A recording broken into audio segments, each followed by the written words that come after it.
Hi everyone, Psych here. I have another video for you today for informational purposes only. This is another video on hoarding. I've done a couple of these, but a little bit different information here. So I've taken basically most of the information from a book called Buried in Treasures by Tolan, Frost, and Stikiti. This is from 2007. Okay, and a lot of the stuff that I'm going to present is a lot of it's going to be word for word. A lot of paraphrasing. So they mentioned chronic disorganization. Okay, so the National Study Group on Chronic Disorganization kind of has that label as opposed to maybe the word hoarding. But it's an accumulation of large quantities of objects, documents, papers, or possessions beyond apparent necessity or pleasure. Difficulty parting with things and letting go. Wide range of interests and many uncompleted projects. Again, we're talking about people who are hoarders. I'll just, call them hoarders. Need for visual clues to remind one to take action.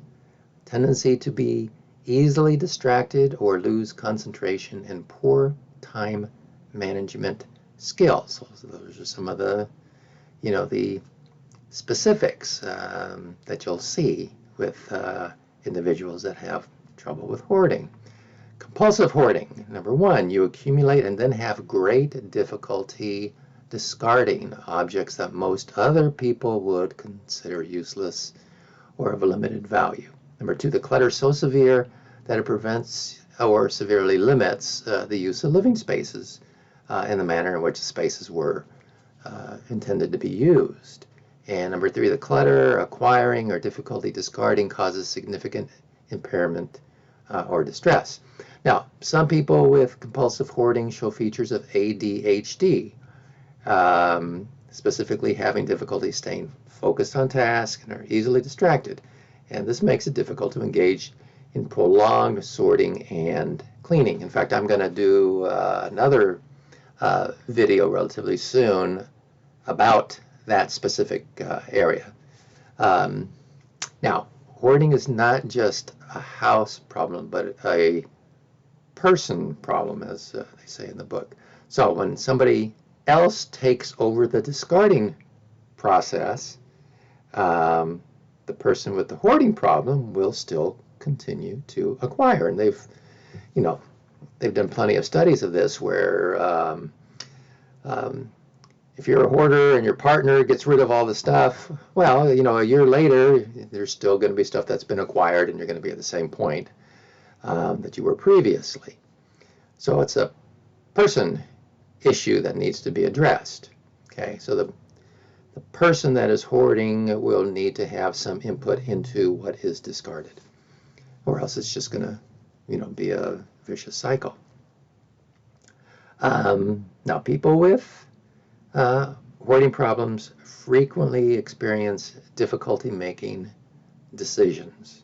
Okay, and some hoarders may define themselves by what they have, not by what they do.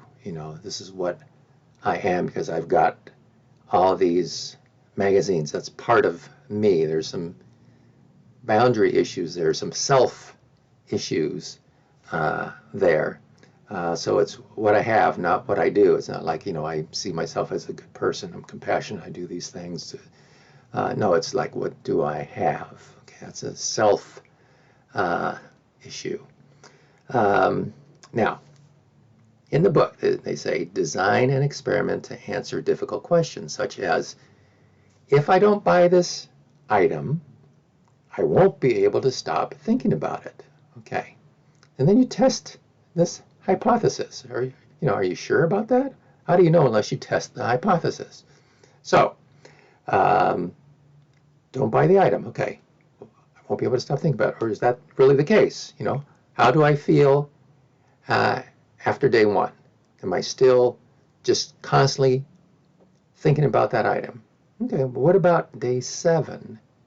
Okay, are you thinking much less about the item? I know there's been studies where people think that they're not going to be able to let go of that item that they didn't acquire, yet after several days it's like, oh yeah, it's not bugging me so much anymore, like after a week or so. And many hoarders feel ambivalence about items and not apathy. Okay, and there's a difference. So part of them may want to get rid of an item, and then there's the other part that may believe that the item will have some use later on. I mean, later on can be, years down the road. Okay. Now, the book talks about sorting and organizing. Categorize items to keep and to get rid of, obviously, and then limit the number of categories that you use. So we're going to be a little bit more general in terms of your sorting and organizing. Okay, now I'm going to stop it here for right now. This is going to be part 1, and then I'm going to come back with part 2 of the book. Okay, so that's it for now. Thanks.